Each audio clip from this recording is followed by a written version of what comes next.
à l'école de Dieu. Je ne sais pas si l'école pour vous a été un bon souvenir. Je pense qu'il y en a peut-être certains qui sont encore à l'école. Maintenant, on peut avoir des formations sur le tard. Moi, je suis retourné à la fac, j'avais 45 ou 46 ans. Donc, il n'y a pas d'âge pour apprendre. Et surtout avec Dieu, je pense qu'avec Dieu, il faut apprendre tout le temps. Donc, par contre, Mac, je vais te demander de faire la lecture.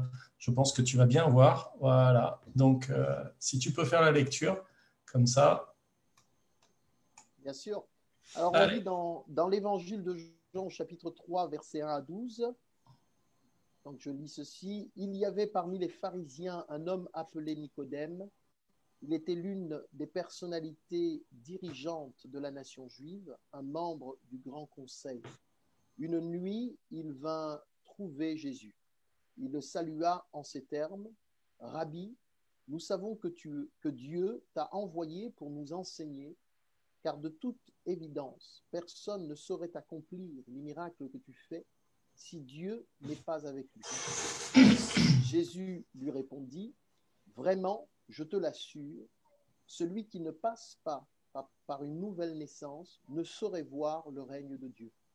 Comment un homme déjà vieux pourrait-il naître une seconde fois ?» s'exclama Nicodème. Il ne peut tout de même pas retourner dans le sein de sa mère pour renaître. Vraiment, je te l'assure, reprend Jésus, à moins de renaître d'eau et d'esprit, personne ne peut entrer dans le royaume de Dieu. La naissance naturelle ne transmet que la vie humaine naturelle. Seule une naissance spirituelle peut transmettre la vie de l'esprit.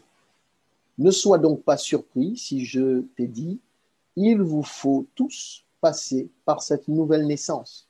Le vent souffle où il veut, tu en entends le bruit, mais tu ne sais ni d'où il vient, ni où il va. De même, tu ne saurais dire comment un homme renaît du souffle de l'esprit. Mais Nicodème insiste. Comment est-ce réalisable? Et comment est-il possible que tu ne comprennes pas ce langage, lui répond Jésus. Toi qui enseignes le peuple d'Israël, ignorerais-tu ces choses? Vraiment, je te l'assure, nous parlons seulement de ce que nous connaissons réellement et nous témoignons de ce que nous avons observé. Et pourtant, aucun de vous n'est prêt à prendre notre témoignage au sérieux. Si dès à présent, lorsque je vous parle de ce qui se passe ici-bas sur la terre, vous ne me croyez pas, comment s'attendre à ce que vous croyiez si je vous parle de ce qui se passe au ciel? Amen.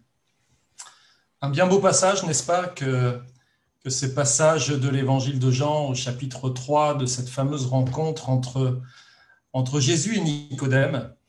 C'est très édifiant, cette rencontre. Mais avant de commencer à partager avec vous sur ce message, sur ces quelques versets, déjà j'aimerais vous citer une citation de Thomas Adams. Thomas Adams est un revivaliste, on pourrait même appeler un puritain, un pasteur anglais. On l'appelait d'ailleurs le Shakespeare des puritains. Et il a écrit que de devenir chrétien ne signifie pas prendre un nouveau départ dans la vie, mais recevoir une nouvelle vie avec laquelle démarrer. Et j'aime cette citation qui est particulièrement en phase avec la Bible et qui dénonce la différence entre la nouvelle naissance et le fait d'entrer en religion. Souvent, les chrétiens disent moi, j'ai pas une religion, j'ai une relation. C'est juste une mauvaise appropriation du mot religion qui est assez connoté négativement aujourd'hui, parce que néanmoins, le mot religion, dans son étymologie, ça veut dire, c'est le mot religare en latin, ça veut dire relier. Et nous sommes évidemment reliés à Christ d'une manière tout à fait particulière, puisque nous sommes unis à lui. Donc, ça a été très connoté péjorativement, mais la religion, c'est évidemment aussi une relation. D'ailleurs, le mot religion est même utilisé dans la Bible. Donc, ce n'est pas un mot grossier en soi. Nous avons une religion et ce n'est pas un problème.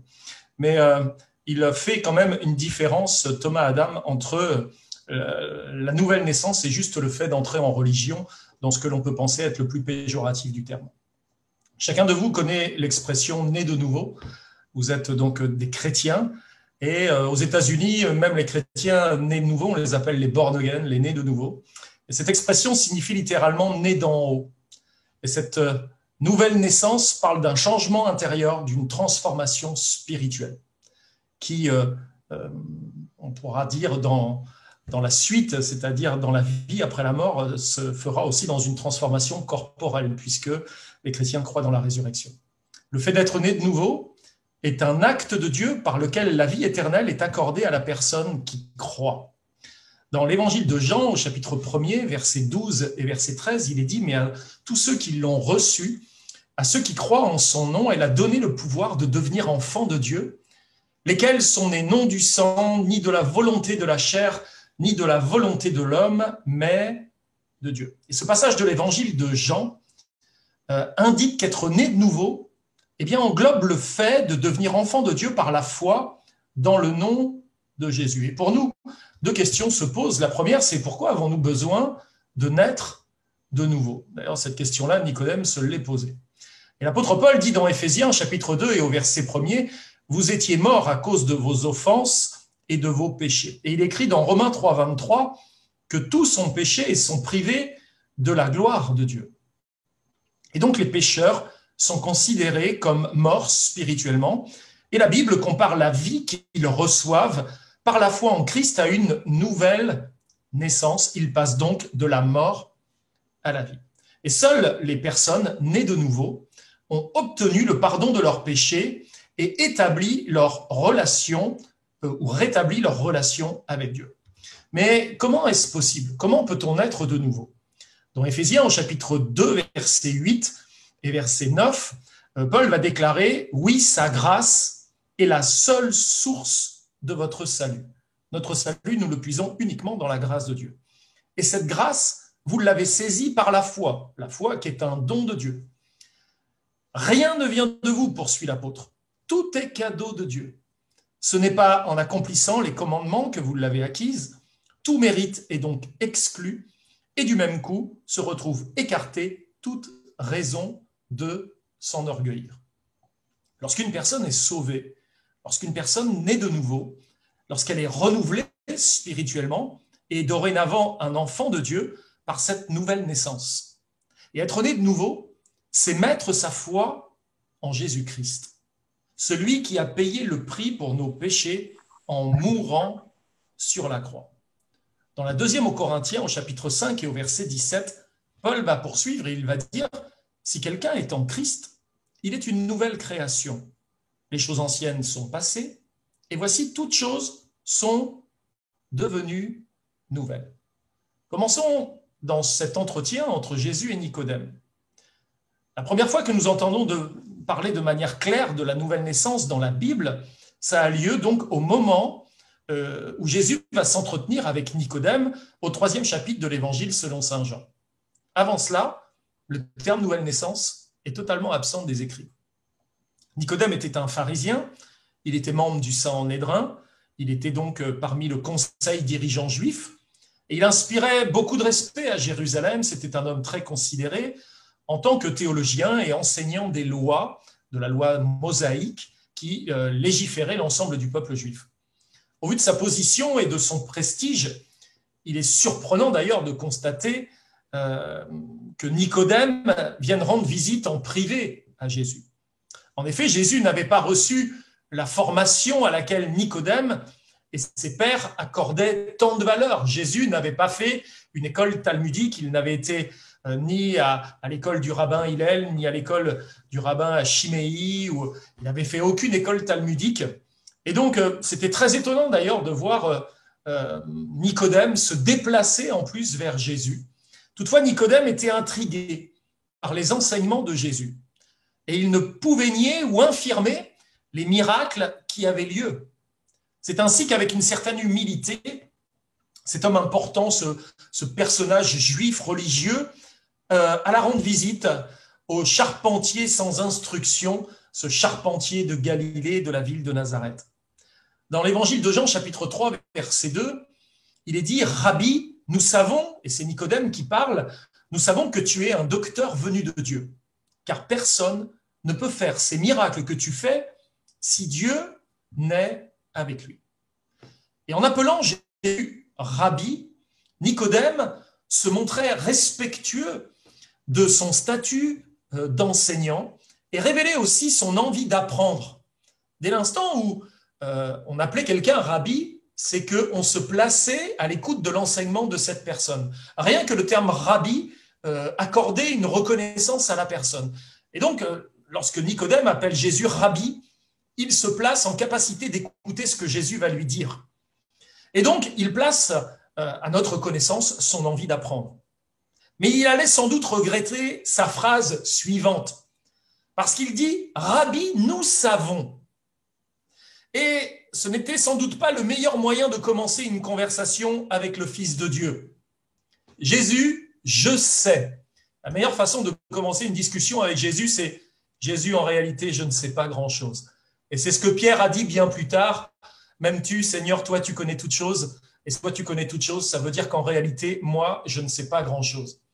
Je ne sais pas si ma déclaration va vous rassurer ou si elle va vous inquiéter. Je suis chrétien depuis plus de 30 ans maintenant, et plus je m'approche du Christ, plus je me rends compte qu'en vérité, je ne sais pas grand-chose. Alors, c'est peut-être pas rassurant qu'un pasteur dise ça, mais dès l'instant où on voit quelque chose de loin, si vous pouvez voir une montagne de loin, vous avez l'impression que vous connaissez toute cette montagne, et plus vous allez vous en approcher, plus vous allez vous rendre compte des détails, plus vous allez vous rendre compte de tout un tas de choses que vous ne pouviez pas voir de loin. Et plus on avance dans la vie spirituelle, plus on apprend à connaître Jésus, et plus on connaît Jésus, et plus on se dit « Waouh, avant je le connaissais tellement peu ». Et je ne fais que d'apprendre, et un chrétien, c'est ça, c'est quelqu'un qui ne fait que d'apprendre vis-à-vis du Seigneur, source intarissable pour l'investigation de ceux qui l'aiment, pour les théologiens, pour les chrétiens, pour les pasteurs. On n'aura jamais fini d'apprendre à connaître Jésus, et même l'éternité ne nous permettra pas d'embrasser la totalité de la connaissance de Dieu, source infinie. Nous sommes des êtres finis, Dieu est infini, et à partir de là, ce n'est que de manière limitée qu'on peut s'approcher de lui. Donc, il vient vers Jésus et son approche n'est pas forcément la meilleure pour entrer en conversation avec le Seigneur. Et à ce moment-là, Jésus aurait pu reprocher son attitude, une attitude un peu arrogante et couper court à leur conversation. Mais en réalité, Jésus choisit plutôt d'aider Nicodème à se rendre compte de la limite de ses connaissances. Au verset 3, Jésus lui dit « En vérité, je te le dis, personne ne peut voir le royaume de Dieu à moins de naître de nouveau. » Et cette confirmation du Seigneur va laisser Nicodème totalement perplexe. Lui, le docteur de la loi, ce théologien est totalement déconcerté par ce que Jésus est en train de lui dire. Jamais il a vu ça. Pour lui, c'est presque quelque chose de nouveau qu'il apprend. Puis peut-il une seconde fois entrer dans le sein de sa mère et renaître, va dire Nicodème, comment un homme peut-il renaître en étant vieux ? Il est dans une totale perplexité. Il ne comprend pas ce que lui dit Jésus. Il est en questionnement. Versets 5 et 7, en vérité, je te le dis, lui répond Jésus, nous disons ce que nous savons et nous rendons témoignage de ce que nous avons vu. Et vous ne recevez pas notre témoignage. Si vous ne croyez pas quand je vous ai parlé des choses terrestres, comment croirez-vous quand je vous parlerai des choses célestes? Mais Nicodème était surpris et voire même, on pourrait dire, choqué. Mais comment est-ce possible? Demanda Nicodème. En face de sa difficulté de compréhension, s'ajoutait une certaine forme d'humiliation. Lui, ce docteur de la loi, cet homme érudit, est en train de se faire pratiquement humilier. Il y a quelque chose qui a échappé à sa connaissance.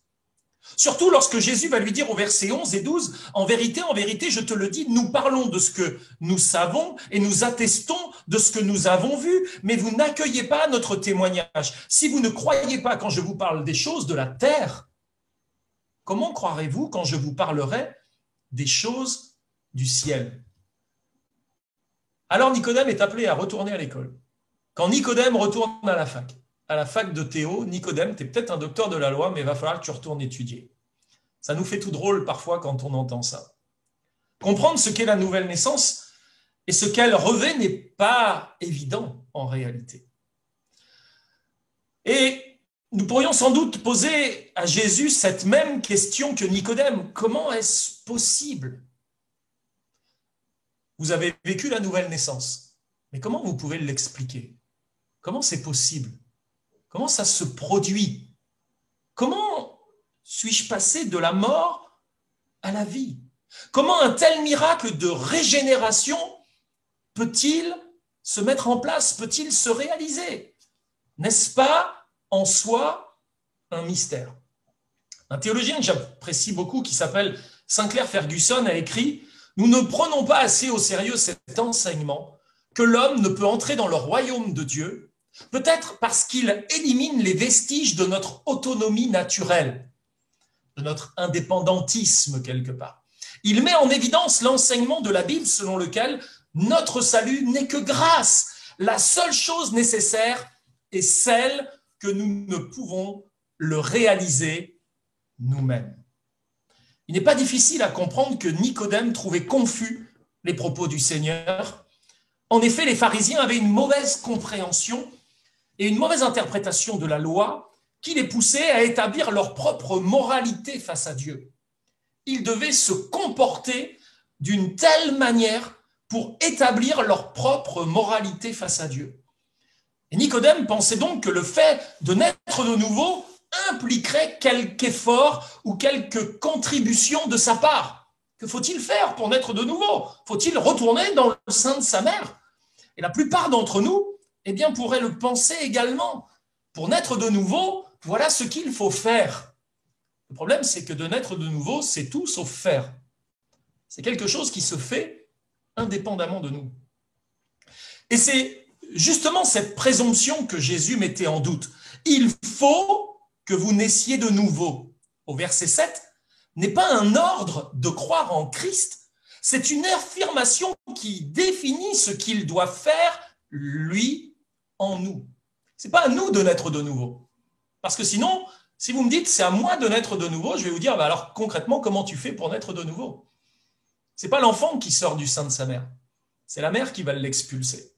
Et à partir de là, la nouvelle naissance, c'est quelque chose qui est totalement indépendant de nous.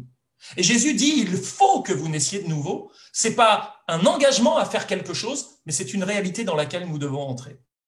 Et bien qu'elle soit absolument essentielle à la vie chrétienne, la régénération, la nouvelle naissance, ne peut pas être effectuée par le seul effort humain. Tertullien disait, on ne naît pas chrétien, on le devient. Mais on le devient pas parce que on fait un effort à le devenir ou parce qu'on le choisit à un moment donné, c'est parce que Dieu va nous engendrer.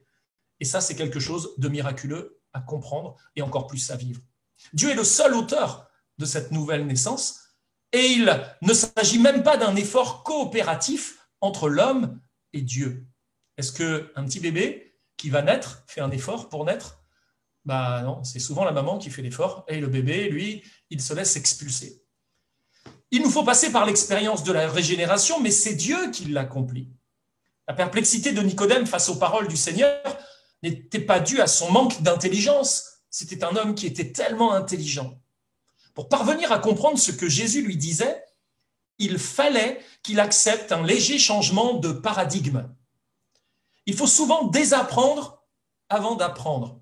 Je ne sais pas si vous aviez une religion en tant qu'enfant ou avant de venir au Seigneur, mais cette religion vous a sans doute appris des choses qu'il vous a fallu désapprendre pour pouvoir comprendre l'Évangile et la révélation de Jésus-Christ au travers de l'Évangile. Et donc, il faut souvent désapprendre avant de pouvoir apprendre. On pourrait dire qu'il faut se dévêtir avant de pouvoir se revêtir.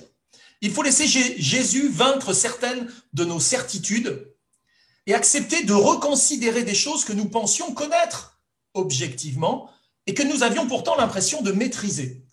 Moi, quand je suis retourné à l'école à 47 ans, croyez-moi, il y a beaucoup de choses qui m'ont renversé, des choses que je croyais pourtant depuis tant d'années, et j'ai été totalement renversé. J'ai accepté de désapprendre.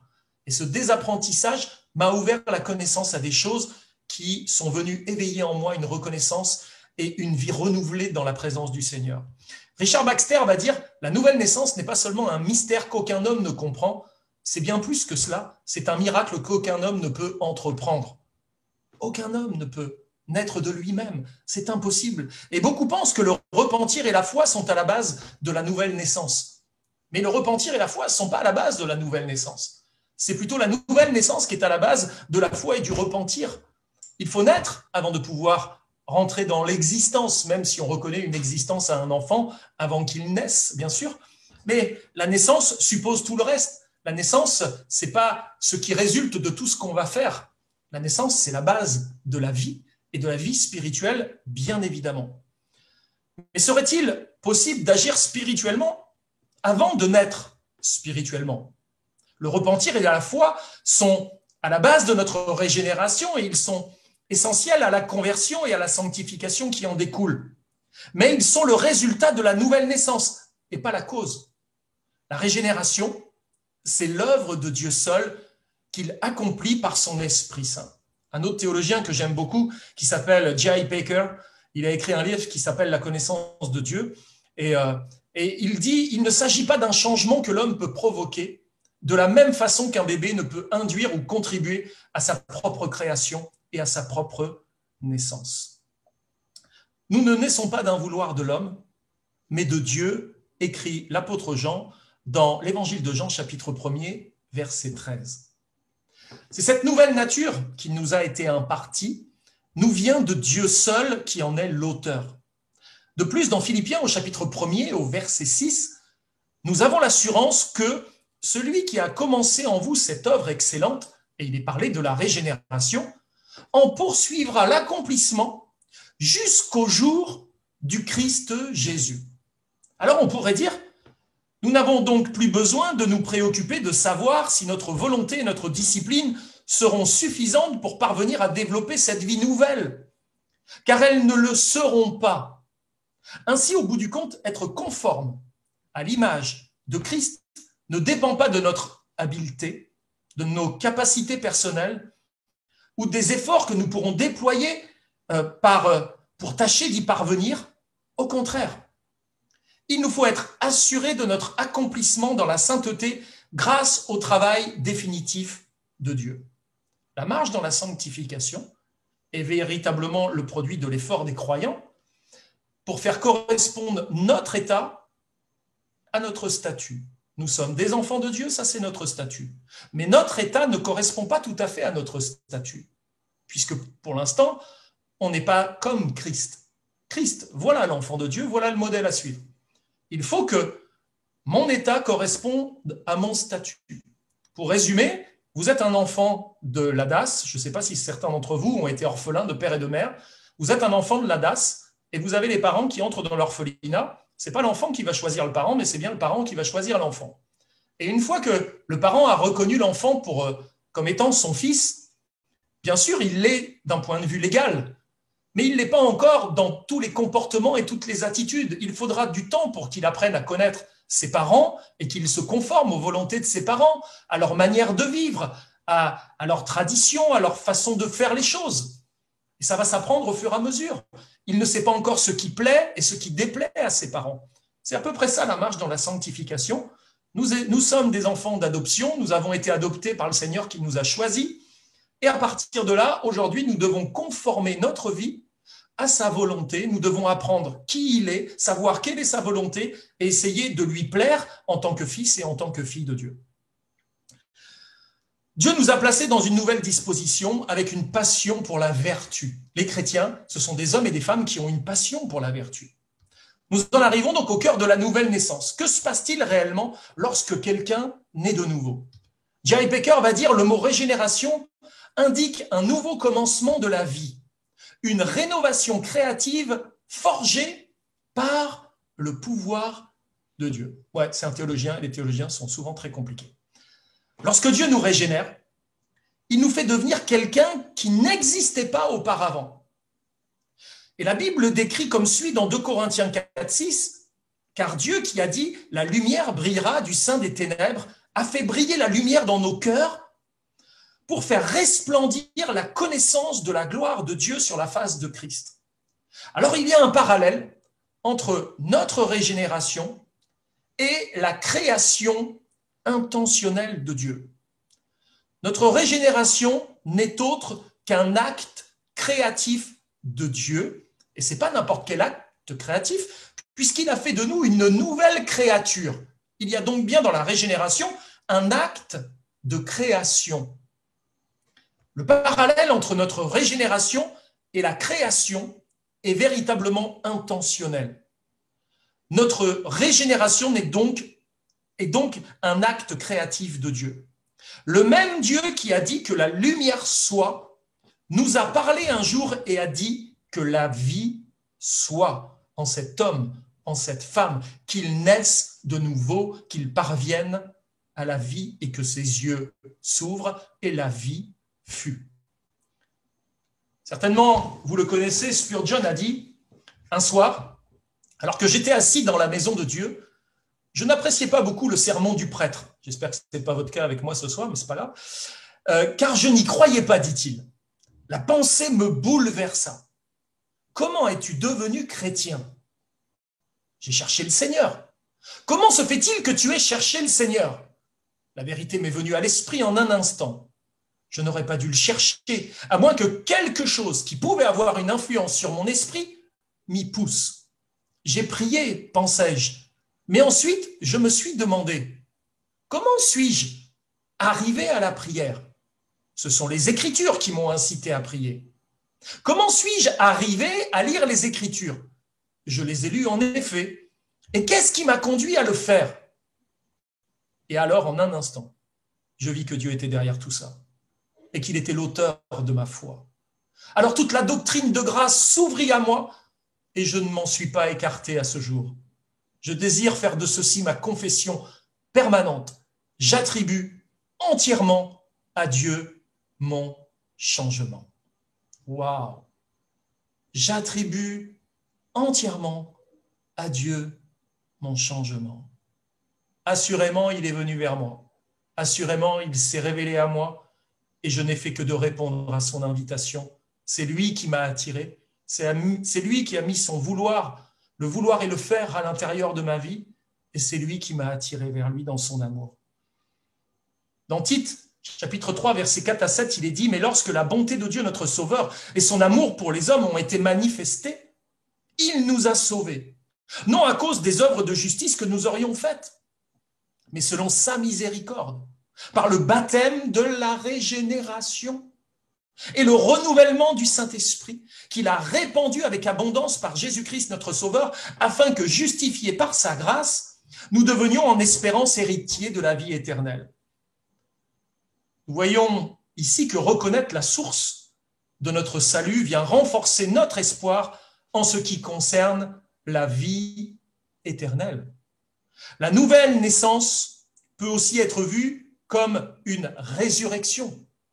Nous sommes déjà ressuscités en espérance. Nous sommes dans le déjà. Un certain théologien qui s'appelle Oscar Kuhlmann a mis en évidence le déjà et le pas encore dans la révélation biblique. Nous sommes déjà assis en espérance dans les lieux célestes, mais nous ne sommes pas encore.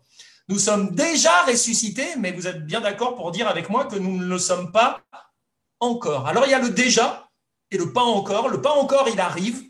On entrera dedans bientôt, je l'espère en tout cas. Mais le déjà, ça c'est acté, c'est déjà dans notre vie. Nous sommes quelque part déjà dans la vie de résurrection. Dans Romains chapitre 6, verset 4, Paul va dire « Nous avons donc été ensevelis avec lui par le baptême en sa mort, afin que comme Christ est ressuscité des morts par la gloire de Dieu le Père, de même nous aussi nous marchions en nouveauté de vie. Comme il est ressuscité, nous le sommes. Et nous pouvons entrer dans cette vie nouvelle. Bien que nous soyons morts dans le péché et incapables d'altérer cette condition, nous avons été ravivés, régénérés, ramenés à la vie par l'œuvre de régénération du Saint-Esprit. Un autre théologien qui s'appelle R.C. Sproul, il est décédé il n'y a pas très longtemps, a écrit « L'esprit recrée le cœur humain, le stimulant de la mort spirituelle vers la vie spirituelle. Les personnes régénérées sont de nouvelles créatures, alors qu'auparavant, elles ne représentaient aucune disposition, aucune inclination ou désir pour les choses de Dieu. Elles sont à présent disposées et inclinées vers Dieu. Elles sont assoiffées. Dans la régénération, Dieu instaure dans le cœur humain un désir pour lui-même qui autrement ne s'y trouverait pas. On n'entre pas en religion. Dieu vient et nous régénère et par cette régénération met en nous ce désir et cette soif d'aller vers lui. Un homme ne peut assister à sa propre résurrection sans le travail bienveillant du Saint-Esprit qui nous a donné une nouvelle vie, pleine d'une nouvelle nature et un nouveau désir de satisfaire, servir et obéir et glorifier Dieu. Nous serions toujours spirituellement morts et ennemis de Dieu, hostiles à Dieu. La régénération se distingue des autres facettes de notre salut. À titre d'exemple, alors que la justification modifie notre statut légal face à Dieu, la régénération va transformer notre nature fondamentale. C'est plus qu'une question de statut, d'identité. C'est quelque chose qui entraîne une transformation. Ce changement intérieur est tellement radical et vaste que nous sommes à présent décrits comme de nouvelles créations. Et l'image de Dieu corrompu lors de la chute est recréée à travers la nouvelle naissance. Nous avions été créés à l'image de Dieu. Mais en rapport du péché, cette image a été plus qu'altérée. Eh bien, lors de la nouvelle naissance, l'image de Dieu va être recréée en nous et progressivement, elle va être renouvelée par la sanctification. Toutefois, contrairement à celle-ci, la régénération n'est pas un processus. La sanctification, oui, mais la régénération, non. Elle n'a pas lieu graduellement ou par palier ou par étage. C'est un travail souverain et instantané opéré par Dieu dans notre vie. Alors qu'elle soit discrète ou spectaculaire, toute nouvelle naissance a ceci de particulier, elle est exclusivement et entièrement l'œuvre de Dieu. Le scénario et les personnages sont uniques, mais l'histoire est toujours la même. Nous sommes de nouvelles créations, l'ancien s'efface et le nouveau apparaît. La régénération qui conduit à la perfection, ce sera le point 4. Dans 1 Jean 3,9, il est dit que quiconque est né de Dieu ne commet pas le péché parce que sa semence demeure en lui. Il ne peut continuer à pécher étant né de Dieu. N'avez-vous jamais ressenti de confusion ou de gêne en lisant ce verset? Je le répète, quiconque est né de Dieu ne commet pas le péché. Parce que sa semence, la semence de Dieu, demeure en lui. Il ne peut continuer à pécher étant né de Dieu. Sincèrement, qui a lu ce verset et s'est senti totalement clean par rapport à ce verset? Ce verset nous gêne. Je pêche. Est-ce que je ne serais pas né de Dieu alors? Puisque la première épître de Jean me dit que celui qui est né de Dieu ne commet pas le péché et il ne peut continuer à pécher puisqu'il est né de Dieu. Se pourrait-il que la véritable signification du verset se soit perdue au travers des traductions et que la traduction française de ce verset nous induirait en erreur? Jean ne sous-entend pas que les vrais chrétiens sont incapables de pécher en réalité. Cela est évident dès le premier chapitre de la même épître où il écrit dans 1 Jean 1,8 « Si nous disons que nous n'avons pas péché, nous nous abusons nous-mêmes. La vérité n'est pas en nous. » Alors, soit Jean est en totale contradiction, soit c'est nous qui ne comprenons pas, et je pense que c'est plutôt de notre côté qu'il faut aller fouiller. Le péché est toujours présent en nous, car bien que sa domination sur nos vies ait été anéantie, la puissance, le pouvoir du péché, nous pourrions lui céder à n'importe quel moment.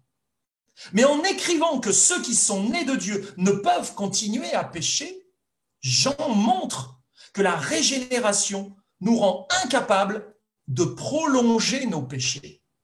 Selon Anthony Oekema, il va dire que Jean explique dans ce passage que le chrétien ne s'abandonne pas à commettre et à apprécier le péché. Il n'est pas capable d'avoir du plaisir à continuer à pécher et à continuer à vivre dans le péché. Un autre théologien, je ne sais pas si vous avez déjà lu de lui, John Stott, on l'appelle, a écrit que le croyant peut tomber dans le péché, mais il n'y marchera pas. Est-ce que vous faites la différence entre les deux? Un croyant peut tomber dans le péché, mais un croyant ne marchera pas dans le péché. Dieu nous a transformés intérieurement. Il nous a transformés de manière surnaturelle et de manière fondamentale. Nous possédons à présent le désir et la faculté de satisfaire Dieu. Ça, un chrétien né de nouveau a envie de plaire à Dieu. Il a ce désir qui a été placé en lui. Et au cours du reste de sa vie, ce désir ne va cesser. Motivés et remplis du pouvoir de la grâce, nous pouvons aller au-devant d'une vie de changement progressif et définitif. La sanctification commence dans la sécurité et l'assurance d'être né de nouveau. La nouvelle naissance, c'est le top départ d'une vie de sanctification, afin d'entrer dans les désirs de Dieu, de correspondre de plus en plus à Christ au travers de ma vie. Non pas grâce à mes propres efforts seulement, mais grâce au pouvoir et à l'intention de Dieu. Et Spurgeon écrira que la régénération est un changement connu et un changement ressenti, connu grâce à la sainteté, ressenti par une expérience gracieuse. Alors, J. Rodman Williams va dire, la régénération a eu lieu d'abord dans la partie centrale de notre être humain, c'est-à-dire dans son cœur ou son esprit. À ce niveau très profond de l'existence humaine, il y a un changement définitif. Et en réalité, nous voyons que Nicodème n'avait rien compris de ce qu'était la nouvelle naissance. Ce pharisien avait une religion qui lui disait tout ce qu'il devait faire pour parvenir à correspondre à ce que Dieu pouvait souhaiter de lui. Et lorsque Jésus est venu vers Nicodème, il ne lui a pas donné encore une liste de plus à toutes celles qu'il avait déjà. Il lui a dit, Nicodème, il te manque quelque chose de fondamental et d'essentiel. Tu t'efforces de plaire à Dieu, mais en réalité, tu n'es pas né de nouveau. Nicodème, il faut que tu naisses de nouveau. Nicodème était tellement consterné. Tout ce qu'il avait fait, à quoi cela avait-il servi? C'était un mort qui s'est forcé de plaire à un Dieu vivant. Il fallait que Nicodème comprenne qu'il était mort spirituellement et qu'il devait naître à la vie. Et c'est pour ça que Jésus lui a parlé ainsi. On voit que dans la suite, certainement, selon ce que disent les théologiens, on pense que Nicodème a connu la nouvelle naissance dans ce qu'il a vécu par la suite. Mais la question qui se pose à nous ce soir, c'est, suis-je né de nouveau? Et si je le suis, est-ce que je peux compter sur cette nouvelle naissance pour toute ma vie spirituelle? Est-ce que je serai né de nouveau pour remourir derrière? Ou est-ce que je suis né de nouveau et que cette nouvelle naissance m'a fait entrer dans la vie de résurrection? Et que, certes, je vais peut-être de nouveau tomber, mais je ne vais pas marcher dans l'erreur. Je me relèverai. Il y a quelque chose que j'ai compris il n'y a pas très longtemps, c'est lorsqu'il est dit que Christ, dans l'éternité, se trouve à la droite du Père, qu'il est notre médiateur auprès du Père et qu'il est l'intercesseur. En réalité, je me suis rendu compte en méditant la parole de Dieu que Christ, évidemment, est mort sur la croix il y a plus de 2000 ans pour pardonner mes péchés. J'espère les vôtres aussi, mais en tout cas les miens. Ça, j'en suis sûr. Et à partir de là, il a pardonné mes péchés, mais qu'à chaque fois que je pêche aujourd'hui, j'ai un avocat auprès du Père, Jésus-Christ le juste, qui intercède pour moi et qui dit au Père, « Père, tu vois ses mains percées? J'ai payé aussi pour ce péché-là. Et j'intercède pour lui. Il est notre souverain sacrificateur. Il est entré dans le tabernacle céleste. Là où aucun homme n'a pu entrer, lui, Christ qui s'est fait homme, est entré. Un homme aujourd'hui est dans le ciel. Il est dans la présence du Père. Il est le souverain sacrificateur selon l'ordre de Melchizedek, c'est-à-dire sans commencement ni fin. Il intercède tous les jours en notre faveur. Et à chaque fois que je pêche, à chaque fois que tu pêches,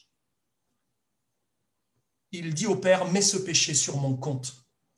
Parce que Christ a non seulement pardonné nos péchés, mais il impute sa grâce à chacun de nos péchés tout au long de notre vie, dans son ministère d'intercession et de sacrificature.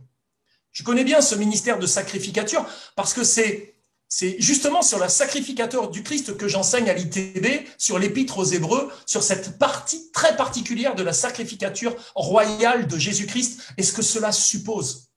Il est notre médiateur, il intercède pour nous, il est notre avocat Il défend sans cesse notre cause. Alors, pourquoi je vous partage ça? Juste pour que votre relation avec Jésus ne soit pas la relation juste avec quelqu'un qui est mort il y a 2000 ans et qui a pardonné tout il y a 2000 ans. Et qu'aujourd'hui, tout a été pardonné, mais ce n'est pas un pardon qui s'actualise forcément dans votre vie. Oui, il a tout réglé, oui, il a tout payé, mais pour chaque péché que tu fais, de nouveau, il est devant le Père et il réclame le pardon du Père pour chaque péché que tu as fait, parce qu'il a payé il y a 2000 ans pour chaque péché. À partir de là, je pense que de savoir ça et de réaliser le ministère du Christ tous les jours aujourd'hui dans le ciel à ta faveur, pour toi, pour te maintenir dans la justification, pour te maintenir dans sa sainteté, pour que, malgré le fait que tu aies péché, Dieu ne juge pas ta vie, mais qu'il te maintienne dans sa grâce. Il faut tout le ministère d'intercession de Jésus, toute sa grâce et la preuve de son amour pour toi. Alors oui, peut-être que maintenant, avant de pécher, tu te diras, est-ce que je vais vraiment le faire? Est-ce que je vais contraindre le Christ aujourd'hui à se lever dans le ciel et à dire, Père, celui-là aussi, je suis mort pour la croix pour ce péché-là. Ne lui impute pas cette faute. Pardonne-lui, pardonne-la. J'ai payé pour cela il y a 2000 ans à la croix, Père. Tu m'as envoyé pour cela. Évidemment, le Père, devant les meurtrissures de son Fils, pardonne nos péchés. Le sacrifice du Christ a une pleine efficacité aujourd'hui encore. Mais pour nous qui sommes nés de nouveau, nous devons comprendre cette réalité. Oui, nous sommes des fils adoptés. Oui, nous sommes des filles adoptées. Oui, Dieu nous a choisis du milieu du monde, du milieu des nations. Il nous a attirés à lui. Par son Esprit Saint, il nous a fait renaître de la mort à la vie. Nous ne pouvions pas le réaliser par nous-mêmes. C'est lui qui a produit ça en nous. Seulement aujourd'hui, quand je me dis, Xavier, tu te dois d'être le fils de Dieu. Tu as été élevé par un autre père pendant tant d'années. Et ce père, vous le connaissez, c'était le vôtre, c'était le mien. Il s'appelait le diable.